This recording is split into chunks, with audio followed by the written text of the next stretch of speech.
I was 26 the first time I went to Coachella. I had no idea it would be the last time I ever felt truly safe falling asleep. My friend Alyssa and I had talked about going for years. Something always got in the way: money, work, timing. But that year, everything lined up. So we went. Flew out to California, rented a small two-bedroom Airbnb, and turned it into something we thought would be a memory we'd laugh about forever. We had no idea how right we were. The first day felt like stepping into another world. Thousands of people, lights everywhere, music bleeding from every direction. It was overwhelming, but in a good way. The first 2 days were perfect. Artists we loved, late nights, the kind of exhaustion that feels earned. We were happy. We were safe. Or so we thought. By day 3, we were running on empty. But it was the last day, so we pushed through. Before the trip, Alyssa had suggested bringing Molly. I'd only tried it once before. It had been fine, so I said yes. We saved it for the last day. Looking back, I wish I could go back and change that one decision. Just that one. We took it late afternoon.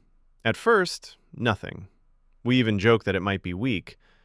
And then, it hit. Hard. Everything got brighter. The music filled every inch of me. I felt light, social, euphoric. I remember thinking, now I understand why people do this. But that feeling didn't last.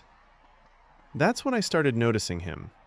At first, I told myself it was nothing. Thousands of people at a festival. Of course you see the same faces. But this was different.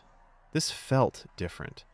He was older than most people there, mid-30s maybe. Dark hair, scruffy beard, black shirt, boots. He stood out. And every single time I looked up, he was already looking at me.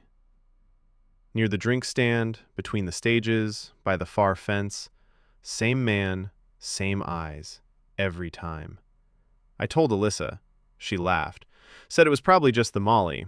I laughed too. But deep down, I knew. This wasn't the drugs. This was real. Hours passed, but the high had curdled into something else. My jaw locked. My heart pounded. I couldn't relax. I couldn't think straight. Everything felt wrong.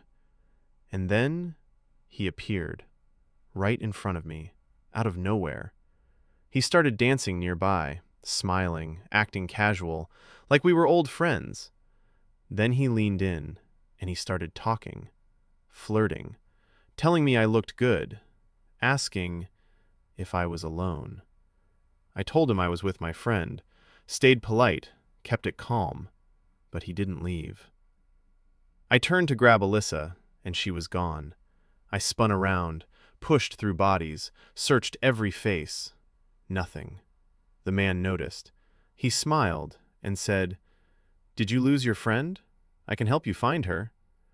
Something about the way he said it, too fast, too ready, like he'd been waiting for exactly that moment.